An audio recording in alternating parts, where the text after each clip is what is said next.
Señoras, señores, muy buenas tardes. La actividad que hoy vamos a celebrar va a tener un comienzo y un escenario que no son los previstos inicialmente por la Fundación.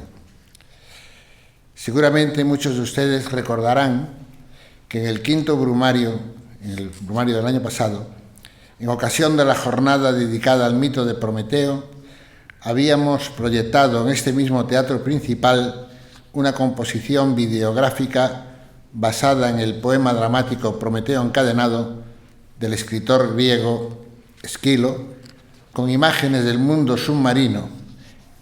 Su título era Llanto de las Oceánides por Prometeo y el autor del precioso documento era Jorge Candán. Hace poco más de un mes, a principios de octubre, Jorge Candán y su compañera Pilar Barros se han proclamado campeones del mundo en el Campeonato Mundial de Vídeo Submarino organizado por la Confederación Mundial de Actividades Subacuáticas, con un trabajo que estaba estructurado en base al documental El llanto de las Oceánides por Prometeo. Se da la doble circunstancia de que Jorge Candán ya había sido galardonado el año pasado con el primer premio del Certamen Nacional Español de Vídeo Submarino 2009, con una obra que también desarrollaba una idea propuesta en un trabajo anterior realizado para la Fundación Cuña Casas Bellas, titulado Pulsaciones Oceánicas, y que fue estrenado el 3 de diciembre de 2008 en el Teatro Principal de Pontevedra, en el marco del cuarto Brumario Poético. Y a mayor reconocimiento, Jorge y Pilar acaban de ser premiados ahora por segundo año consecutivo en el Certamen Nacional Español de Vídeo Submarino 2010, también con un guión inspirado en el documental citado en torno a la figura mítica de Prometeo, proyectado aquí el año pasado. Como decíamos en el correo enviado a los usuarios del correo de Brumario, damos nuestra más sincera felicitación a los dos autores, pues nuestra alegría por este reconocimiento español y mundial solo está un puntito por debajo de nuestra admiración a la excelencia artística y profesional de Jorge y de su compañera. Jorge y Pilar nos han pedido poder decir unas palabras sobre estos hechos que tanto nos enorgullecen. Pilar, Jorge, si hacéis el favor.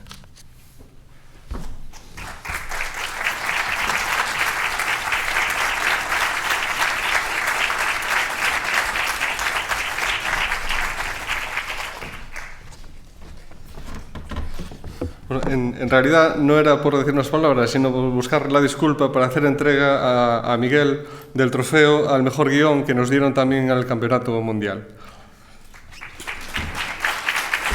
Gracias.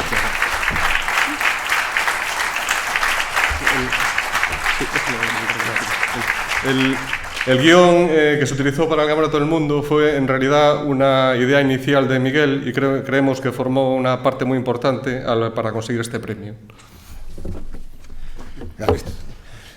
Bueno, es un honor merecido porque realmente yo no hice un guión, simplemente, bueno, fue una ocurrencia, una idea, si algunos quieren, pero no un guión profesional, que eso todo el mérito le corresponde a ellos los dos. Gracias de todas maneras. Bueno, vamos a proyectar el vídeo que llevó ese reconocimiento del Campeonato Mundial de Vídeo Submarino. Es un vídeo muy corto, pero está hecho en unas condiciones muy difíciles, en unas condiciones muy estrictas. Es decir, había poco lugar en ese sentido para seleccionar las imágenes, que eran imágenes obtenidas en los días inmediatamente anteriores a su montaje en el mismo lugar donde se celebraba el campeonato. Por lo tanto, hay que ver este vídeo por su excelencia técnica, por su excelencia profesional, pero reconociendo las limitaciones a las que le exigía el modelo del campeonato.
por orden de Zeus, sus fieros agentes, fuerza y violencia, conducen al titán Prometeo hasta la escarpada roca sobre la que Hefesto, el divino herrero, habrá de amarrarlo con glaciares cadenas de acero.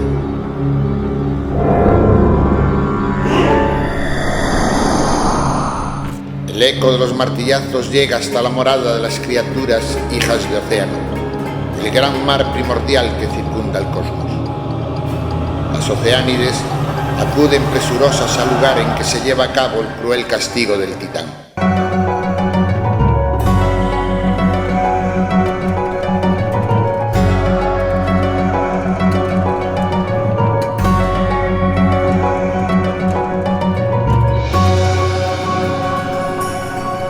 Viéndote estoy, Prometeo, por más que una terrible niebla preñada de lágrimas cubre mis ojos al contemplar sobre estas rocas tu cuerpo consumido por ultrajes que te atan con acero.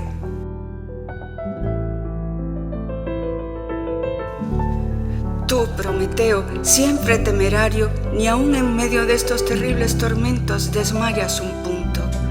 Antes, al contrario, usas un lenguaje demasiado libre. Temo por tu suerte y un hiriente miedo sobresalta mi corazón. ¿A qué límite habrán de llegar tus desventuras para que tenga fin?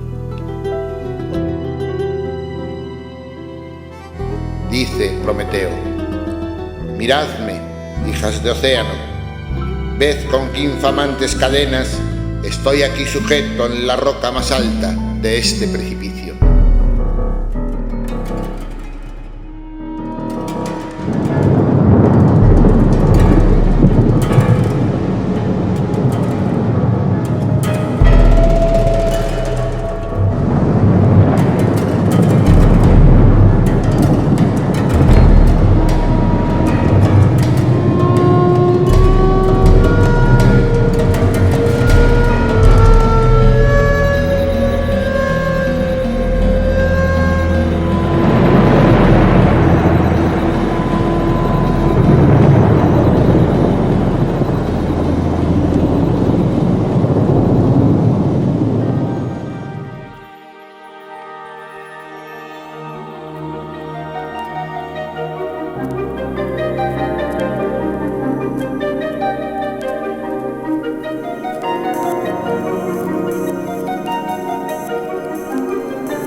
Bien, comenzamos ahora el acto en que abordaremos el avatar poético del mito de Sísifo a lo largo de los siglos y en muy distintos lugares geográficos. Por favor, Mónica, Jorge.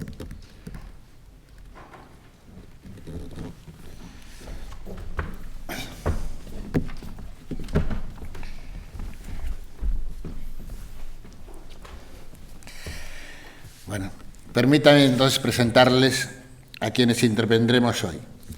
Joven pontevedrés Jorge Hernández, que se me escapó, interpretará al piano fragmentos magistrales de Liszt y de Chopin, por él mismo elegidos en consonancia con la emotividad y significación de los poemas que recitaremos Mónica Pérez y yo mismo. A ambos, a Mónica y a Jorge, en nombre de la Fundación Cuña Casas Bellas, gracias por su trabajo, que vamos a ir. Y, por supuesto, ahora en representación de todos nosotros, gracias a ustedes por su presencia. Aunque para elegir el tema mitológico de Sísifo no necesitásemos otras justificaciones que la extraordinaria riqueza literaria y filosófica del mito sísífico, un mito henchido de sacralidad antigua y fecunda, este año hay una razón más para incorporar esta popular leyenda al brumario pontevedrés. Y es que a lo largo de 2010 se vienen celebrando en todo el mundo multitud de actividades con ocasión del centenario del nacimiento del muy admirado escritor y filósofo francés Albert Camus.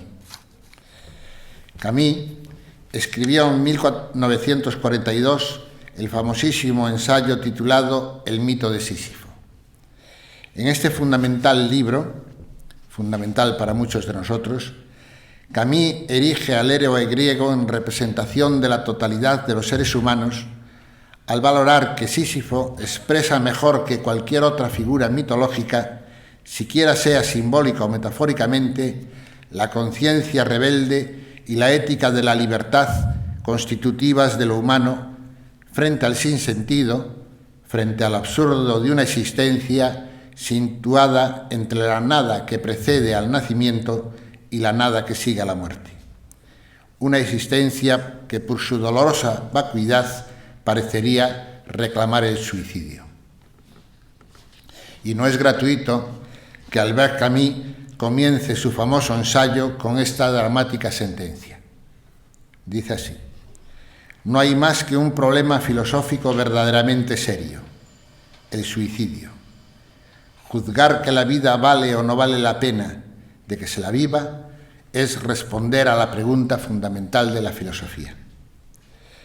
Por nuestra parte, nos permitimos interpretar estas frases de Camus del siguiente modo: no hay más que un problema verdaderamente decisivo, la suicida renuncia de un ser humano al lenguaje en su plena libertad, a la plena libertad del ser humano, es decir, a la razón poética que da sentido a nuestra existencia, a aquello que en definitiva nos constituye como hombres que somos y en consecuencia encierra el posible sentido de nuestra vida.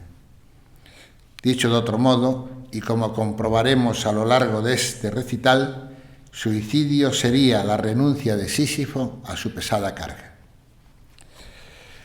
Aunque sea bajo la forma de ensayo en prosa, la vehemente lucha contra la muerte del héroe mítico griego, a través de la conciencia y de la rebelión y la condena del suicidio, alcanzan en la obra de Camus una de sus páginas más brillantes y conmovedoras. Todos ustedes conocen el último de los episodios del relato mitológico protagonizado por Sísifo, considerado por Homero como el más sabio o el más astuto de los hombres. Sísifo desafió a los dioses y por ello fue condenado al suplicio de cargar sobre sus espaldas una enorme roca, subirla ciego por la empinada senda de una montaña hasta la cima, y todo con el único fin de que cuando confíe en haber culminado su tarea, una fuerza irresistible haga saltar la roca de su cuerpo y caer rodando hacia el punto de arranque. Sísifo deberá entonces volver sobre sus pasos, cargar sobre el hombro de nuevo la roca y reiniciar el doloroso ascenso.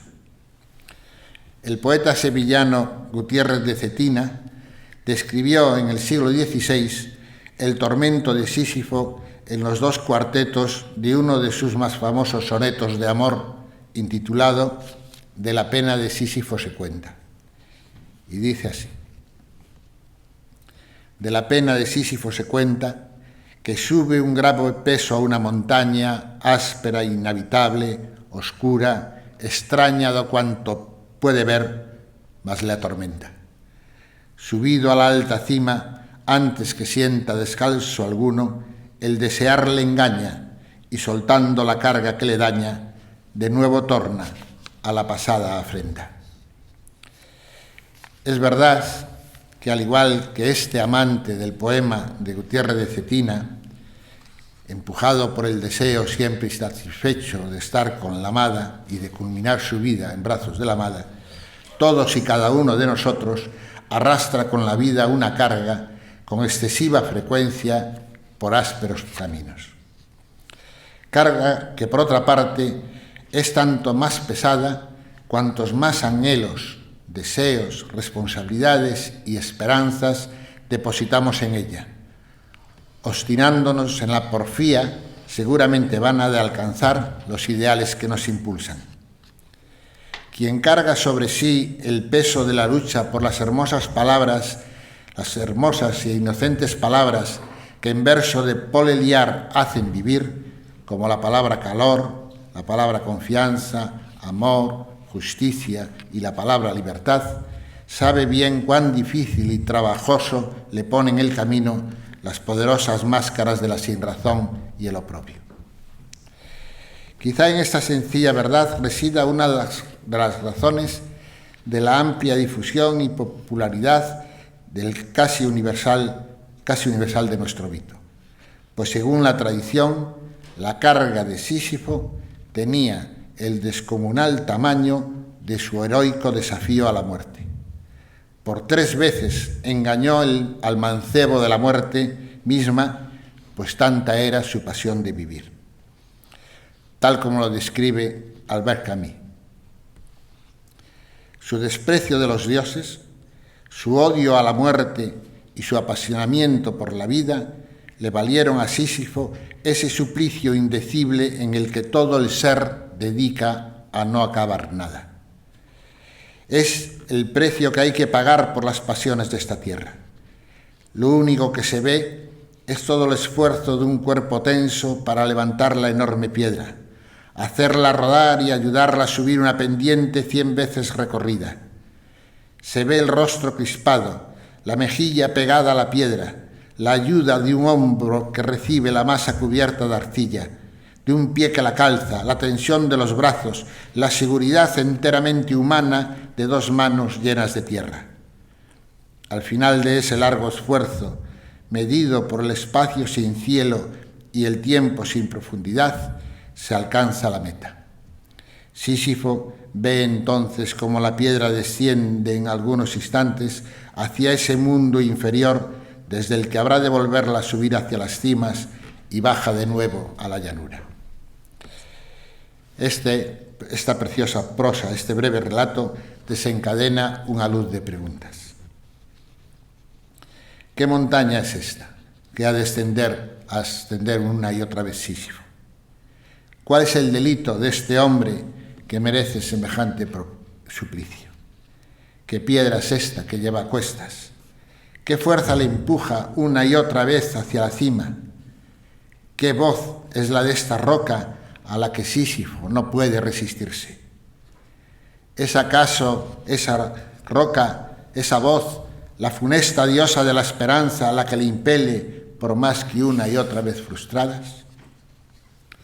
Escribe José Arcediano en su poema Sísifo sepultado: alcancé a amar la piedra como la pesada señal de mi andadura.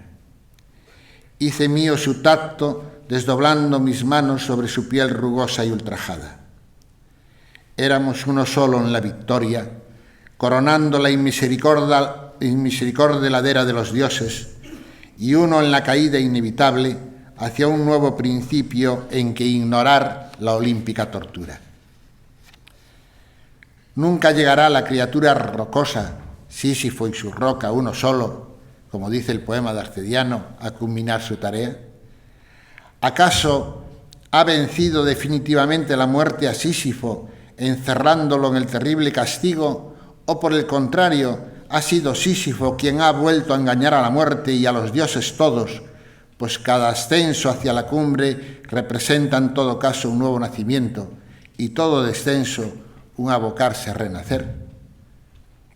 ¿Es Sísifo el ave fénix que una y otra vez, renacida de sus cenizas, alza el vuelo hacia hasta el sol que ha de consumirlo en ansia de perfección y de luz? ¿Qué es de Sísifo cuando desciende? Ya sin la pesada carga sobre sus hombros y cuando el esfuerzo ya no le enajena la razón. ¿Es acaso el viejo padre que muere cuesta abajo de la senectud y es también el niño que a nacer viene y a hacerse hombre cuesta arriba y cruza cuestas? ¿Es acaso Sísifo el disco solar, como interpretaban los filósofos, los sabios helenistas? ¿Es la ola? ¿Es el mar que una y otra vez golpea el acantilado? ¿Es quizá el acantilado mismo? Frente a la luz intacta de la tremenda escena descrita por Camus y 3000 años antes por Homero, queda en el aire nuestro el temblor de estas preguntas que estamos formulando hoy. Pues de sus respuestas, que vienen floreciendo en la poesía y la filosofía universales desde al menos el siglo VIII a.C. hasta hoy, dependerá que Sísifo descienda del mito y alcance a vivir y a permanecer en cada uno de los sujetos últimos de esta experiencia narrativa y poética, es decir, en nosotros mismos, aquí y ahora. En el poema en prosa Sísifo o el amor de Dios, del poeta orensano José Ángel Valente, incluido en su libro Mandorla, Sísifo es también, como en la obra de Camus, la representación misma del hombre, pero en este caso es un hombre, es una criatura engendrada por la piedra. Para Valente, la piedra o el ser humano son la misma cosa. La roca rueda sobre la gravidez de sí misma y en ese rodar hacia arriba y hacia abajo se gesta el hombre inquebrantable. La carga que el hombre lleva sobre sus espaldas hacia una cumbre inexistente es el mismo. Son las ideas que lo conforman, los deseos o las trampas en las que ha de fundirse. Dice el poema, Sísifo o el error de Dios. Sísifo, padre subrepticio de Ulises, delator de Zeus, encadenador de la muerte, ahí estás. Por haber negado a los dioses, empujando infinitamente la piedra enorme hasta la cima, de donde la piedra cae o baja, y tú con ella, para empezar de nuevo y así sin término la tan ardua ascensión.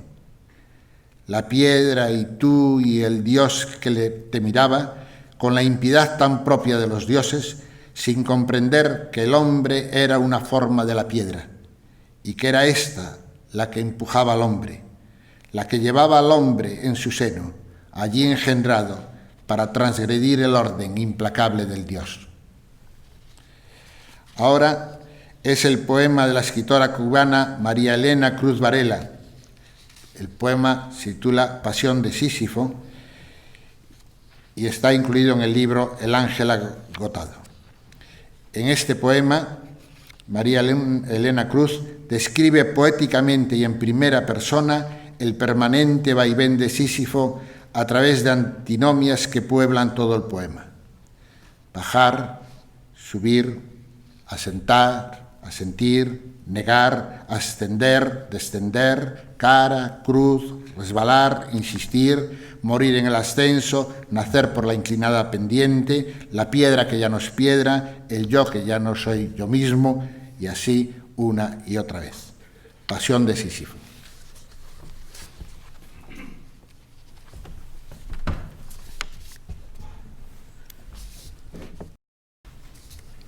La piedra no es la misma.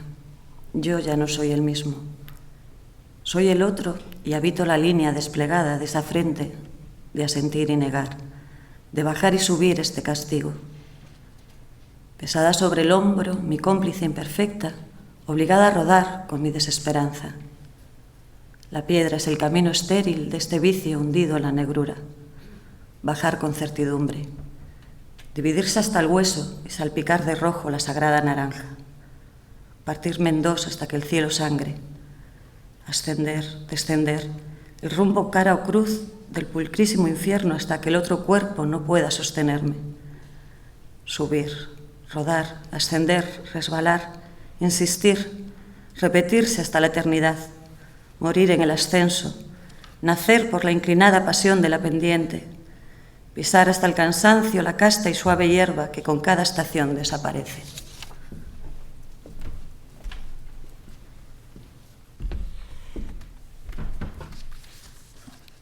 Jorge Hernández va a interpretar la obra de Liz Niasri.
Como decíamos, de origen histórico, religioso y literario incierto, la leyenda de Sísifo viene siendo narrada, descrita, cantada y en ocasiones glorificada desde miles de años atrás, cuando menos desde los primeros balbuceos de la escritura, y en muy distintos lugares y pueblos por multitud de personas y poetas que consideran al legendario rey de Corinto, hijo del viento, como una personificación ejemplar de la fatigosa tarea del vivir frente al capricho cruel de los dioses o las fuerzas confabuladas de la muerte.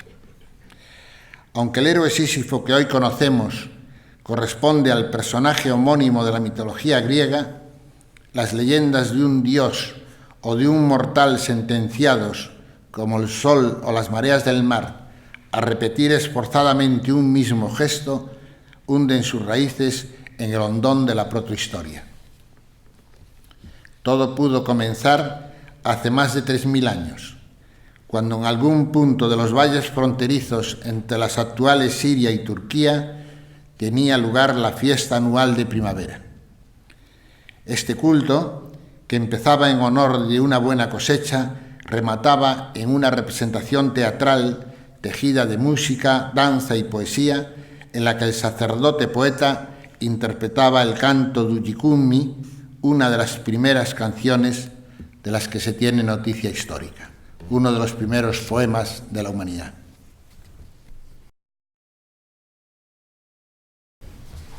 Una gran multitud de campesinos, artesanos y guerreros hititas observa con devoción a los celebrantes, a los que exigen que actúen durante el rito con la excelencia y respeto sagrado que exige su finalidad. La representación consiste básicamente en la lectura y canto de un poema y en la representación danzante del conflicto entre los adversarios divinos.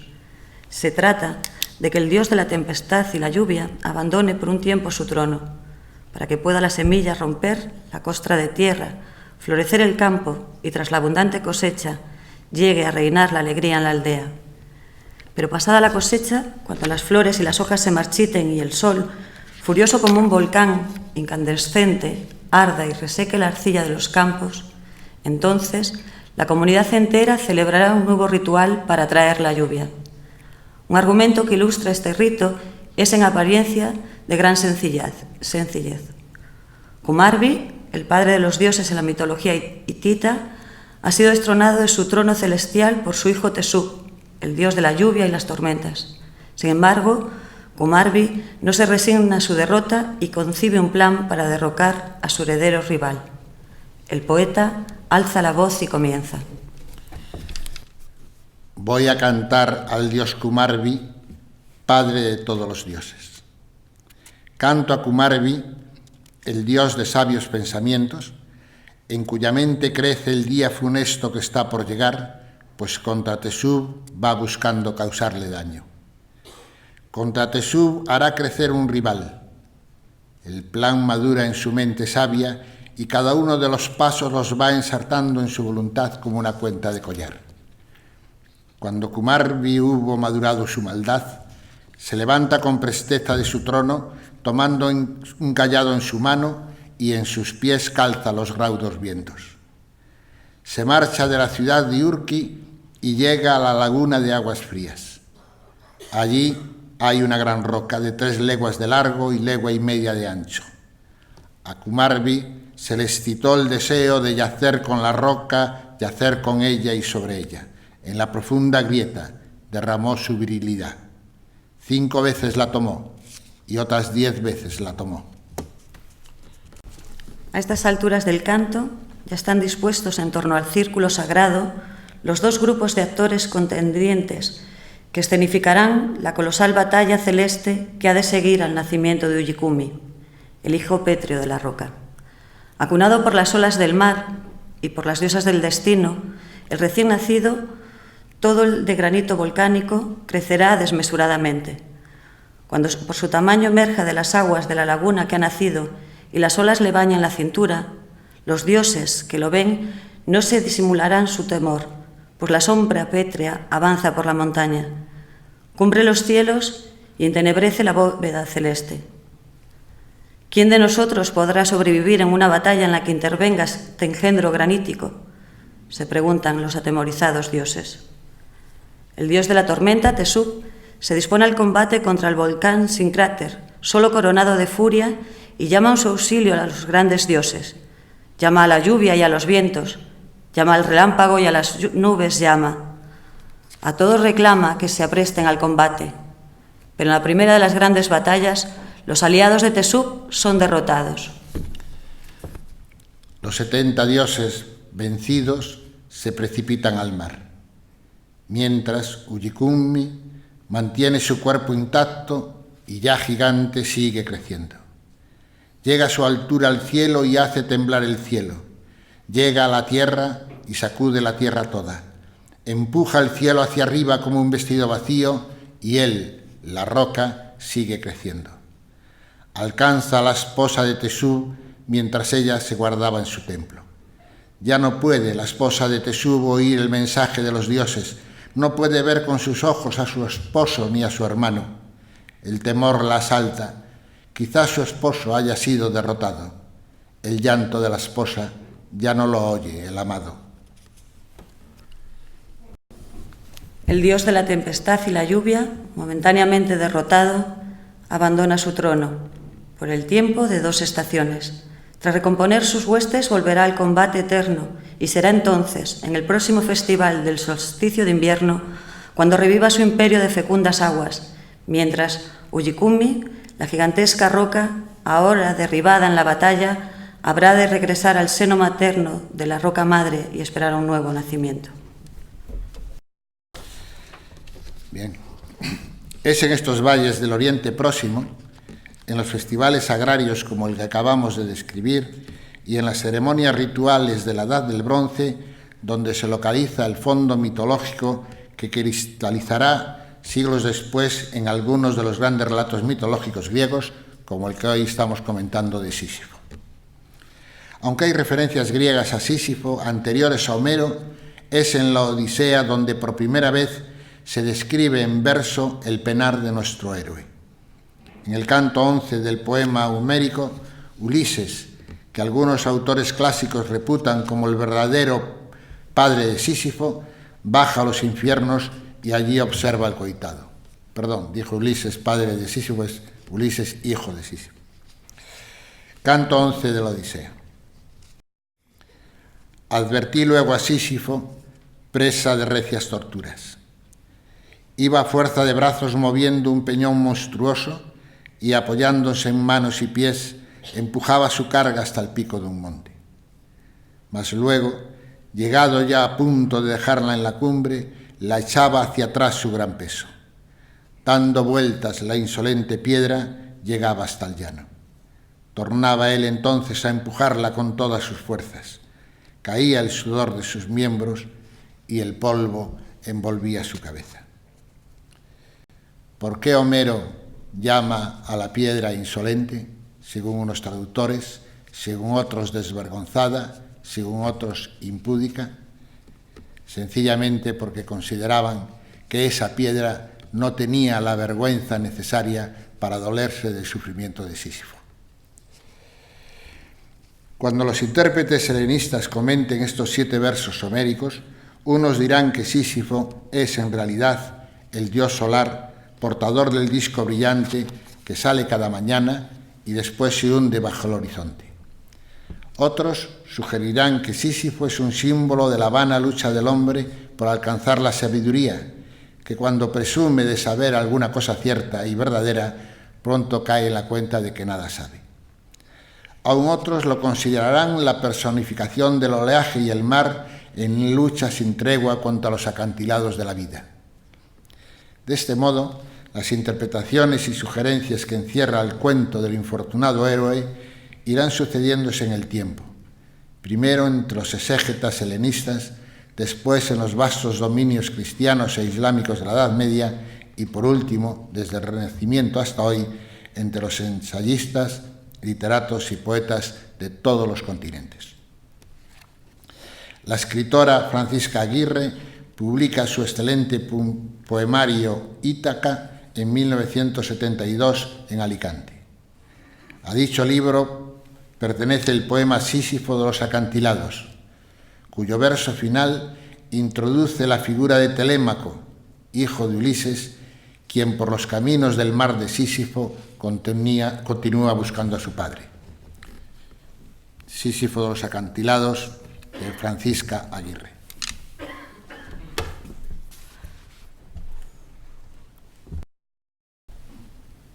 Solo tú, serpentina de sal, mantel de espuma que puntual se extiende hasta mis pies.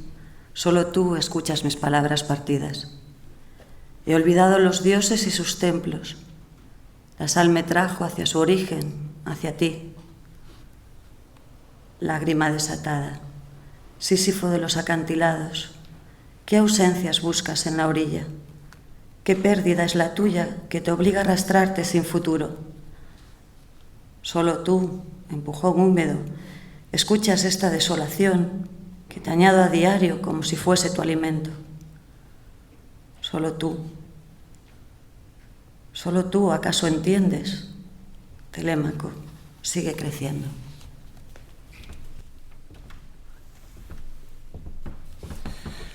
Continuamos la descripción a grandes rasgos de la historia.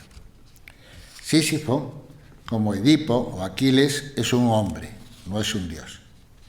Es un mortal al que caracterizan la astucia y, sobre todo, un terco apasionamiento por la vida.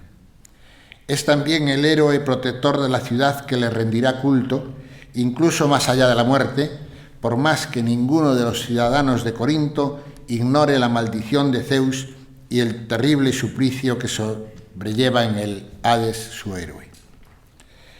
Contaban los anales de la ciudad que antes de Sísifo la ciudad carecía de manantiales permanentes, de modo que cada cierto tiempo la sequía amenazaba sus vidas.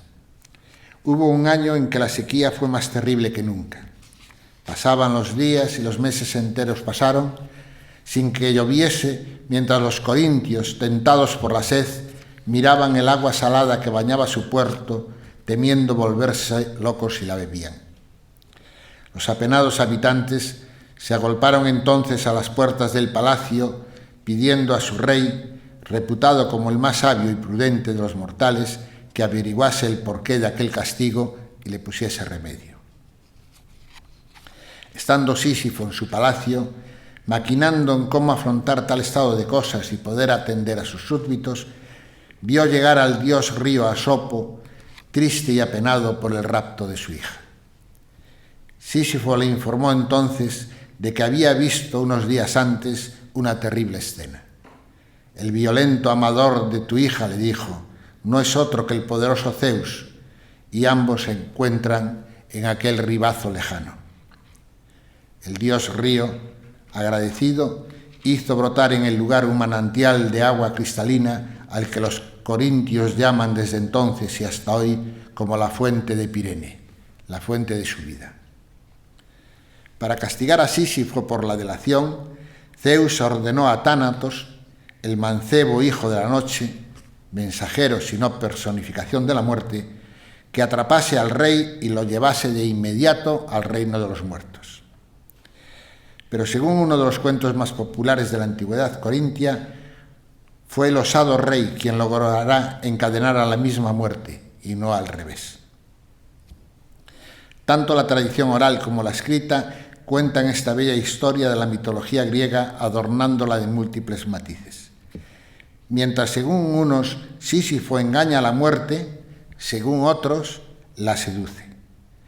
Incluso en castellano, el término cautivar mantiene esa ambigüedad semántica, pues tanto significa aprisionar al enemigo privándole de libertad, como ejercer irresistible influencia en el ánimo por medio de la atracción física o moral.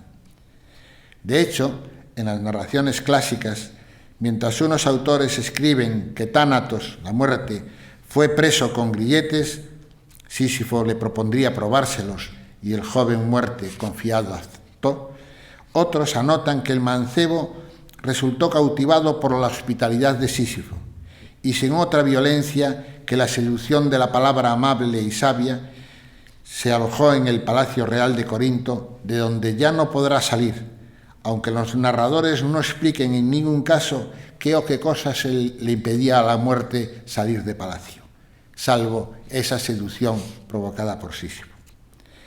Y así fue como durante un tiempo que Tánatos permaneció preso o como huésped cautivado por Sísifo, y en ese tiempo ninguna criatura moría. Sísifo cautiva a la muerte. Este es el título que hemos elegido para el fragmento del libro de conjuros en el que el escritor Agustín García Calvo poetiza en cómo Sísifo seduce a la muerte y ésta termina enredada. Para mejor entender el texto que sigue, conviene recordar que Tánatos, la personificación de la muerte, es en la religión griega un mancebo, es un varón, es un sustantivo masculino. Sísifo cautiva a la muerte, de Agustín García Calvo.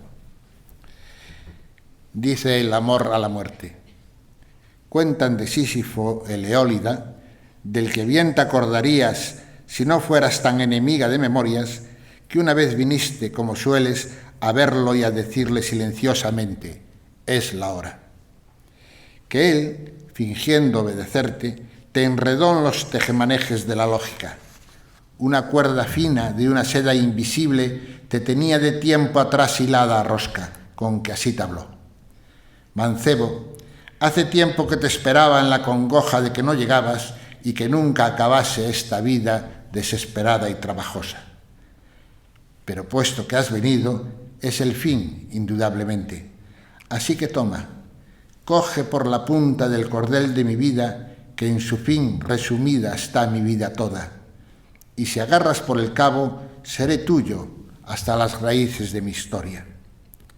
Con que tú, creído, agarraste, y él rápido hacia atrás se dejó escurrir por la maroma, y de un salto al otro lado se te puso, y como por eco allí: perdona, dijo, es que resulta que también todavía de mi vida quedaba atrás aquí una sobra.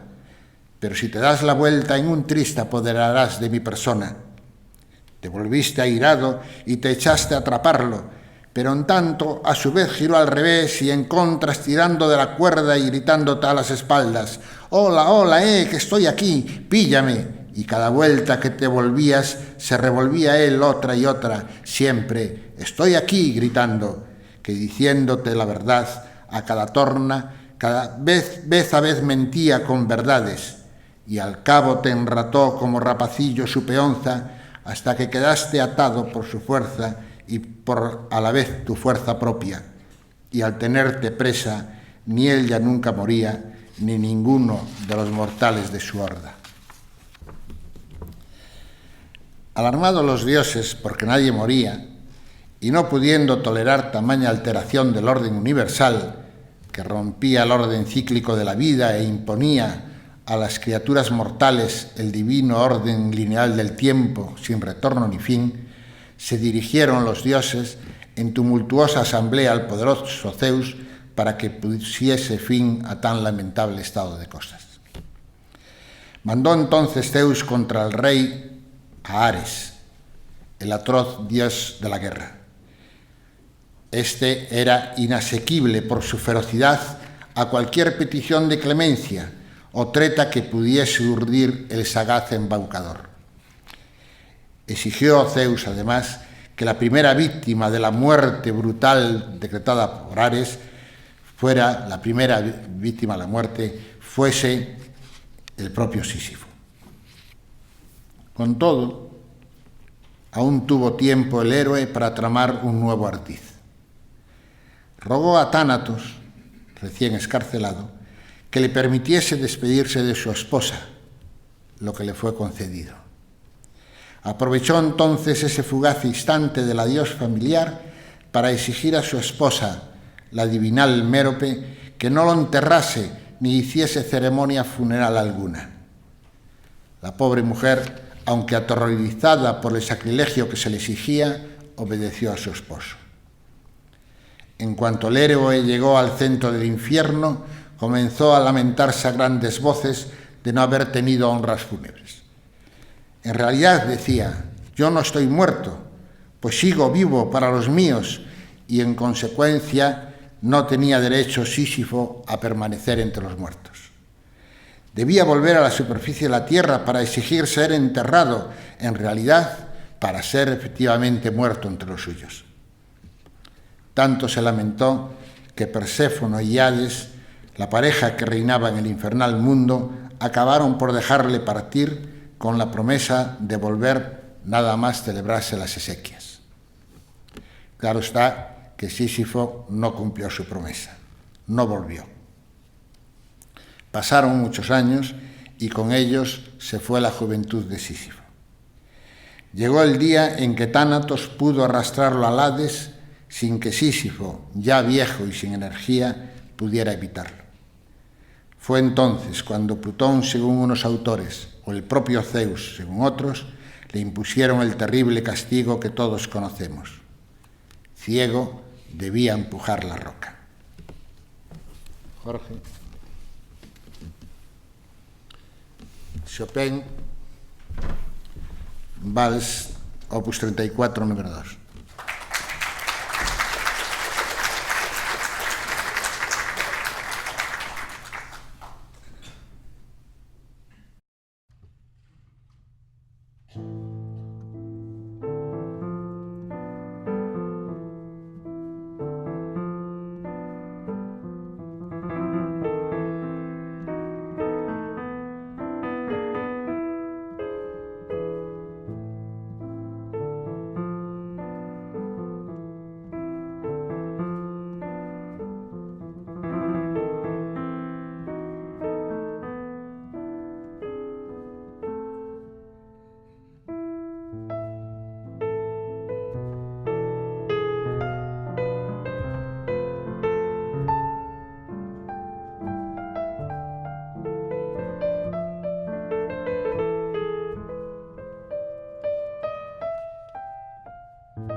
El soneto del poeta cántabro Francisco Álvarez Hidalgo alude a una versión tardía del mito, según la cual el objetivo del suplicio elegido por Zeus no era tanto el sufrimiento que pudiera provocar en Sísifo tanto esfuerzo inútil y vacío de sentido, como el precaverse de su astucia, imponiéndole una tarea que no le permitiese ni un minuto de reposo y que, cegándole los ojos y también la luz del pensamiento, le impidiese urdir cualquier treta o sencillamente tentativa de evasión.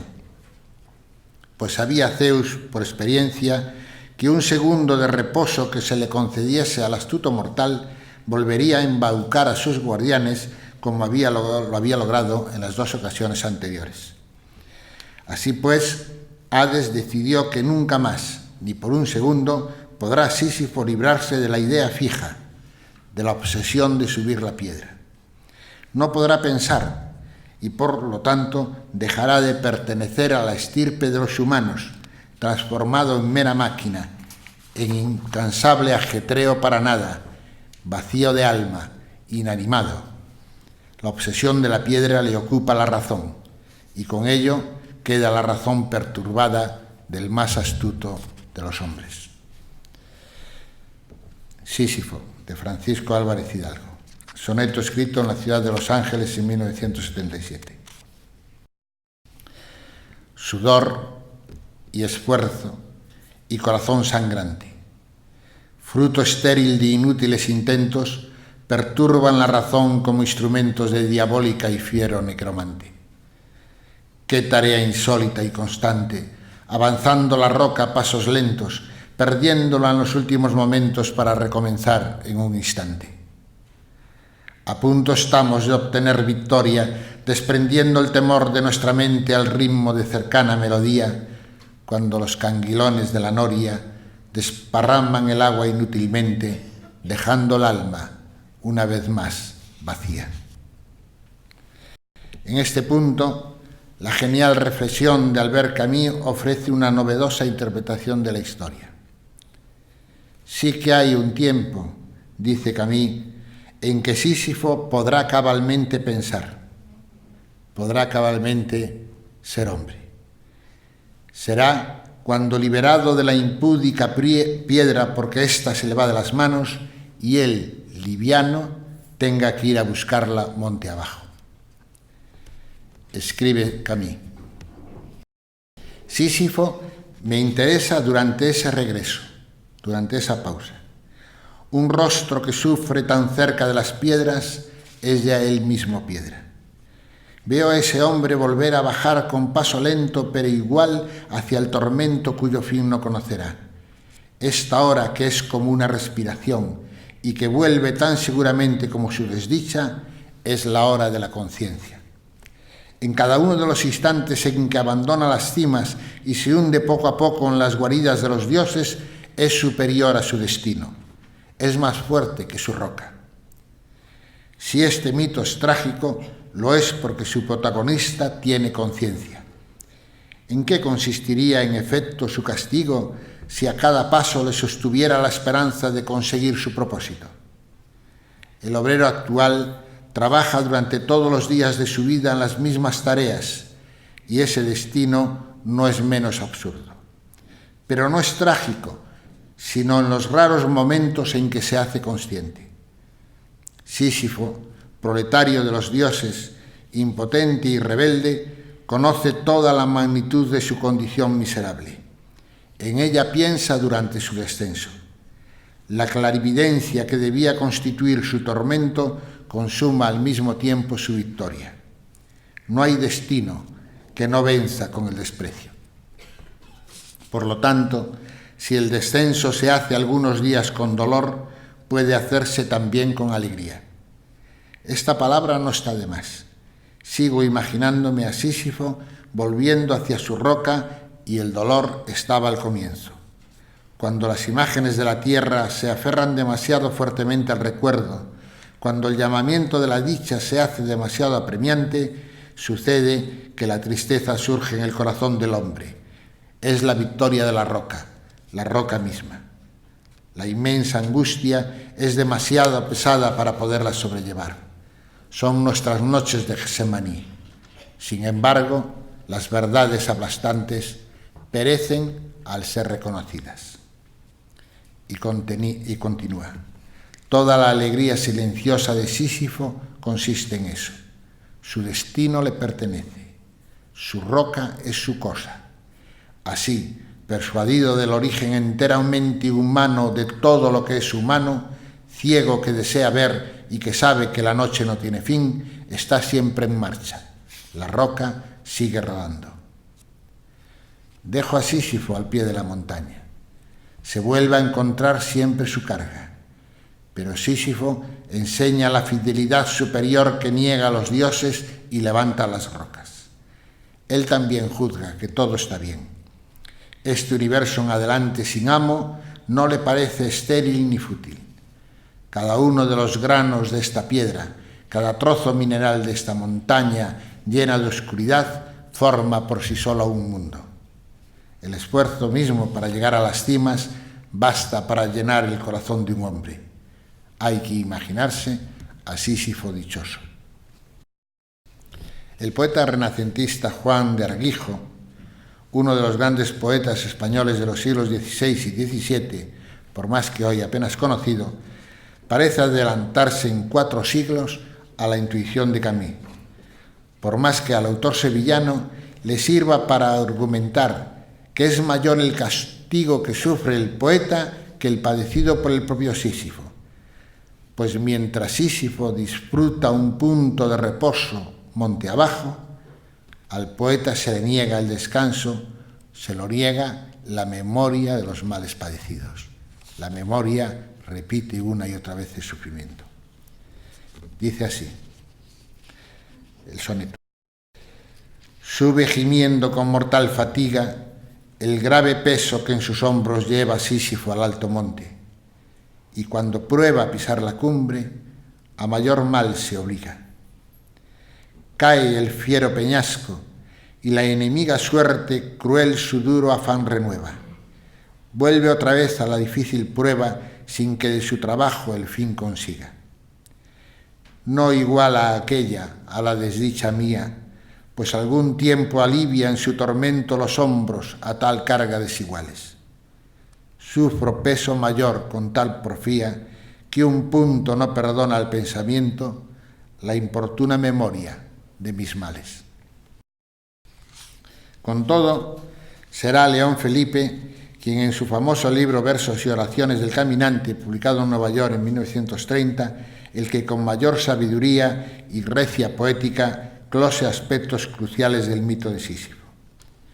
En el poema número 15 del libro, León Felipe juzga, como el Sísifo de Camus, que todo está bien. Juzga que no cabe esperar premio alguno. Y pese a que toda cima valiosa quizá resulte a la postre inalcanzable, el simple trabajo de alzar cada día nuestro viejo tinglado basta para llenar el corazón de un hombre y otorgar significado profundo a su vida. Pues esta es la cuestión definitiva.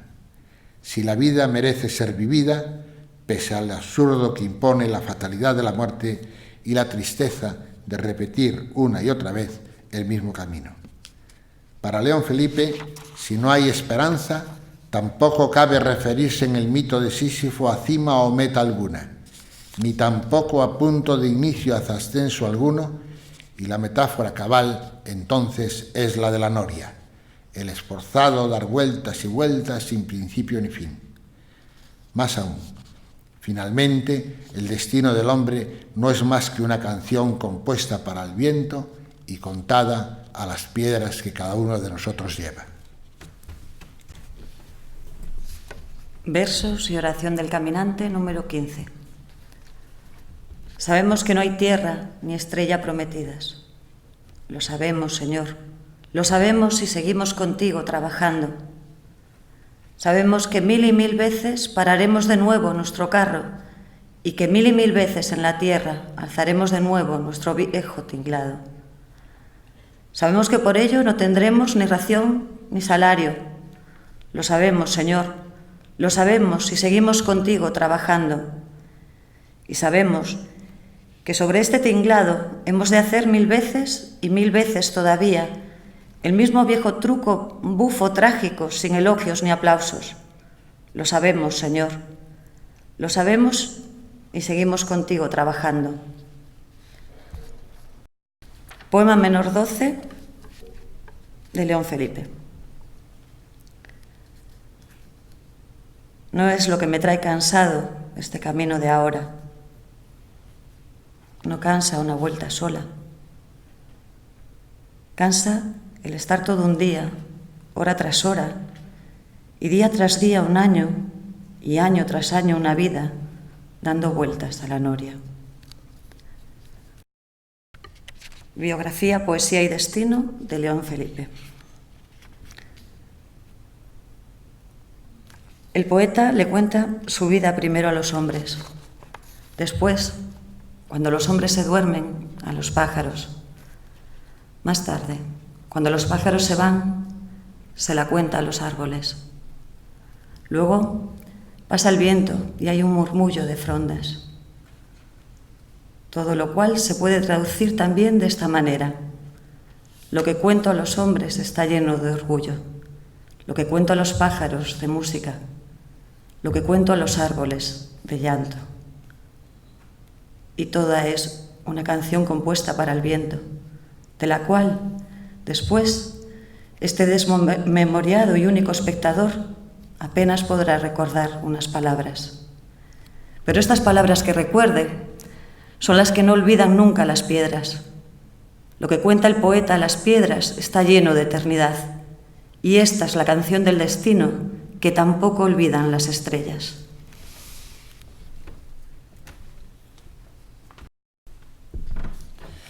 El poeta sirio-libanés Ali Ahmad Said, más conocido por su sobrenombre Adonis, es uno de los principales escritores actuales en lengua árabe. También Adonis, como León Felipe, considera que la ardua tarea de Sísifo y de sí mismo no es otra que escribir sobre el agua la canción del destino, el poema del polvo. A Sísifo, poema de Adonis. Juré que escribiría sobre el agua. Juré que llevaría con Sísifo su sorda roca. Juré que me quedaría con Sísifo sometiéndome a la fiebre y a las centellas, buscando en las órbitas ciegas una última pluma que escribiera a la hierba y al otoño el poema del polvo. Juré vivir con Sísifo.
Peyo Yaborov, nacido en 1878 y fallecido en 1914, es un gran poeta y dramaturgo búlgaro y un apasionado luchador por defender la libertad y la justicia social en su país. El desgarrador dramatismo de sus poemas le eleva a la cima de la poesía búlgara de principios del siglo XX.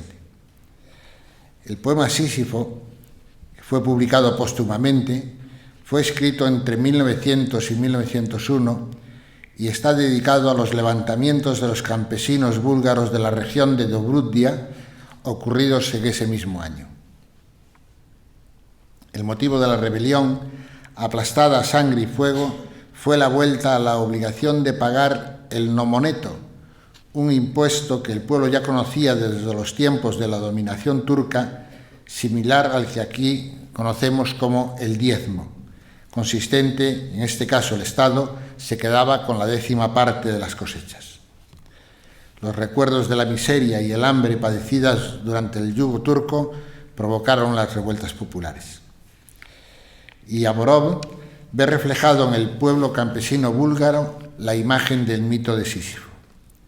Como el héroe griego, el pueblo búlgaro 1000 veces emprende el ascenso sangrante hacia la libertad y la felicidad, y otras tantas veces nuevos amos, en este caso representados bajo la figura traidora del nuevo Estado Nacional, nuevos amos no menos crueles que los anteriores, devolvían a los infelices a los valles de la miseria y la opresión. La traducción de este poema del búlgaro al español ha sido realizada expresamente para este brumario poético por la profesora Diliana Ivanova Kovacheva.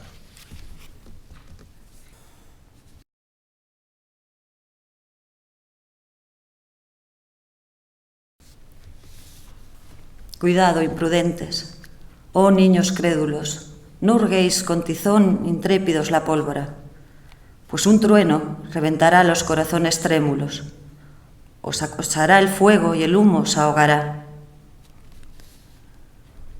Forje Vulcano el eslabón más duradero, sujetad al titán sin provocar su revuelo, si retuerce, enojado, miembros de acero, sentiremos enroscada la cadena al cuello.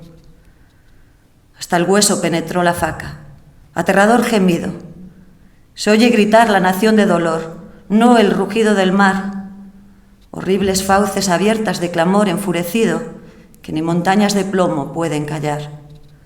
Nación Sísifo, condenada como él a padecer en la prisión lúgubre de la ceguera espiritual y a rodar la piedra y a sufrir hasta desfallecer, enorme, pesada piedra, cósmica y abismal.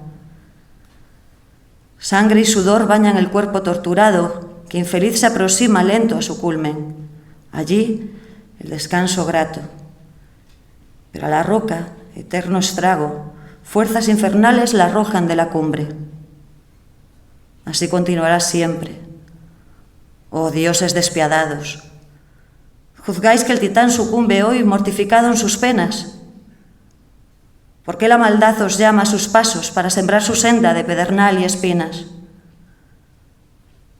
O tal vez queráis que el mártir, desolado, deje su cabeza bajo la rodante piedra y que aplastado enmudezca porque su grito prolongado, su lamento, su fragor eterno, vuestro sueño medra. Protegeos, atentos, ¿no conocéis miedos? Sísifo levanta la roca. ¿A dónde la dirigirá? Si la arroja, del Olimpo quedarán despojos, y del estruendo hasta el cielo temblará.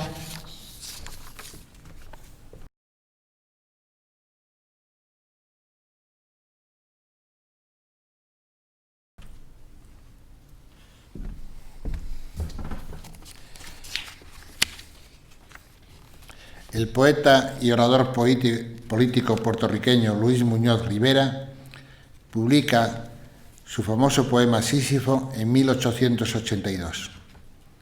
En ese poema narra el esforzado trayecto del héroe hacia la cumbre como el cumplimiento de una tarea liberadora siempre pendiente de hacerse, que él refería a las luchas de Puerto Rico por su independencia. Luis Muñoz Rivera, Sísifo. Primero, ha ofendido a los dioses inmortales y purgará sus culpas. Segundo, allá abajo, sobre la línea imperceptible y vaga en que el áspero monte, cuyas crestas van a perderse en el espacio, linda con la planicie desigual el bloque de granito agrietado por el tiempo. Duerme inmóvil el sueño de los siglos. Nadie a moverlo se atrevió. La empresa es superior a la energía humana y a la esperanza misma. Entre los hondos y oscuros intersticios de la roca fabricaron sus grutas los leones de abiertas fauces y de agudas zarpas, viajeros de otras tierras y otros climas. ¿Y quién destruye el antro pavoroso de donde brota sin cesar la muerte? Tercero, de todas partes el rumor se eleva. El bloque es un obstáculo, un peligro, una amenaza y para ciertos seres un deshonor. Confusa gritería desciende al orco en que Plutón escucha. Sísifo ordena, marcharás al punto, sobre tus hombros echarás la mole cuya inmensa pesadumbre asusta y exaspera a los corintios. Y no descansarás hasta fijarla sólida y firme en la escarpada cima. Ve adelante y trabaja. Cuarto, resignado pero indomable, con la altiva y ruda dignidad de quien cumple su destino y en su valor descansa, poco a poco llega el titán a la planicie y busca el peñón que sus fuerzas desafía. Lo contempla hito en hito, gira en torno, estudia sus cavernas seculares y aplica el hombro a su gigante masa. Todo inútil. Los monstruos le acometen con infernal estruendo y los reptiles clavan en él su envenenada lengua. La multitud del éxito dudosa. Le aplaude sin cesar, pero a distancia, cual si temiese el rápido desplome. Resiste el bloque al temerario impulso. Redoblan su tremenda algarabía las bestias que en sus cóncavos se ocultan, y Sísifo, jadeante, se detiene, medita y vuelve a comenzar. Quinto, ¿quién osa medir la angustia de las almas recias que enfrente del obstáculo se obstinan hasta vencerlo o sucumbir? ¿Quién sabe lo que el ignoto pensamiento encierra en sus días de fiebre o de locura?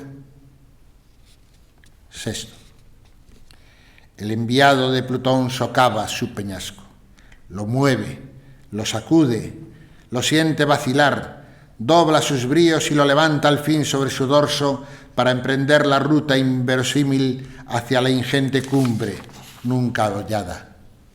Allá va, de sus manos que se adhieren al agrio risco, de sus pies desnudos, de su cuerpo que hieren los silvestres cardos y las ortigas punzadoras, de su frente, poblada bajo el peso, brotan la sangre y el sudor. Luis Cernuda escribe el poema La visita de Dios entre 1937 y 1940, con claras alusiones al drama de la Guerra Civil Española. En uno de sus fragmentos ofrece un giro inesperado a la interpretación clásica del mito de Sísifo, o al menos así lo interpretamos nosotros. Un hombre, un país entero, yace sin esperanza, su casa rota, en guerra, mientras conjura al Dios que lo ha abandonado. El hombre, el país, cargan ahora sobre sus hombros las tristes piedras con que habrán de enterrar aquellos divinos dones, la hermosura, la verdad, la justicia, que en afán imposible había trabajosamente alzado cuesta arriba en los años inmediatamente anteriores. Cuando su carga falte y ellas, las piedras y los dioses mueran, también el hombre, el país y Dios se borrarán de la memoria. Fragmento de La visita de Dios de Luis Cernuda. ¿A dónde han ido las viejas compañeras del hombre? Mis turcidoras de proyectos, mis tejedoras de esperanzas han muerto. Sus agujas y madejas reposan con polvo en un rincón, sin la melodía del trabajo. Como una sombra aislada al filo de los días, voy repitiendo gestos y palabras mientras lejos escucho el inmenso bostezo de los siglos pasados. El tiempo, ese blanco desierto ilimitado, esa nada creadora, amenaza a los hombres y con la luz inmortal se abre ante los deseos juveniles. Unos quieren asir locamente su mágico reflejo, mas otros le conjuran como un hijo, ofreciendo los brazos como víctima. Porque de nueva vida se mantiene su vida, como el agua del agua llorada por los hombres. Pero a ti, Dios, ¿con qué te aplacaremos? Mi sed eras tú. Tú fuiste mi amor perdido, mi casa rota, mi vida trabajada, y la casa y la vida de tantos hombres como yo a la deriva en el naufragio de un país. Levantados de naipes uno tras otro, iban cayendo mis pobres paraísos. Movió tu mano el aire que fuera derribándolos, y tras ellos, en el profundo abatimiento, en el hondo vacío, se alza el fin ante mí la nube que oculta tu presencia. No golpees airado mi cuerpo con tu rayo, si el amor no eres tú. ¿Quién lo será en tu mundo? Compadécete al fin. Escucha este murmullo que ascendiendo llega como una ola. Mira las tristes piedras que llevamos ya sobre nuestros hombros para enterrar tus dones. La hermosura, la verdad, la justicia, cuyo afán imposible tú solo eras capaz de infundir en nosotros. Si ellas murieran hoy de la memoria, tú te borrarías como un sueño remoto de los hombres que fueron.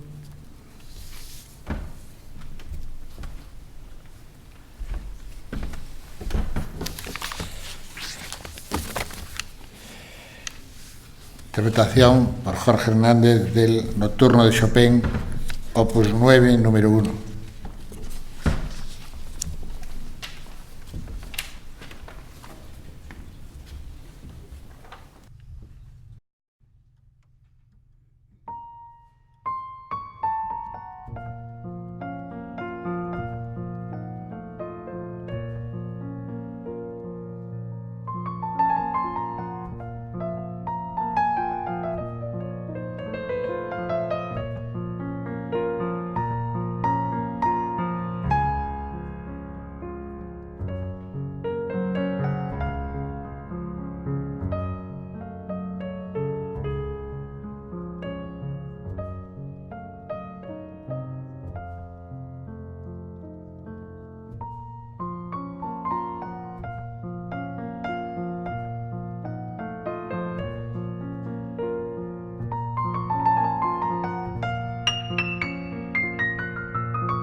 Bien, hemos llegado al final de esta aventura poética y musical. Desde hoy estamos seguros que muchos de los presentes acompañaremos al poeta mexicano José Emilio Pacheco en su retorno a Sísifo. Como él, recomenzaremos la batalla que hemos librado contra las piedras, contra las maldiciones de los dioses celosos de nuestra felicidad y contra las muertes que nos envían. Retorno a Sísifo. Rodó la piedra y otra vez, como antes, la empujaré. La empujaré cuesta arriba para verla rodar de nuevo. Comienza la batalla que he librado 1000 veces contra la piedra y Sísifo y mí mismo. Piedra que nunca te detendrás en la cima. Te doy las gracias por rodar cuesta abajo. Sin este drama inútil, sería inútil la vida. Gracias.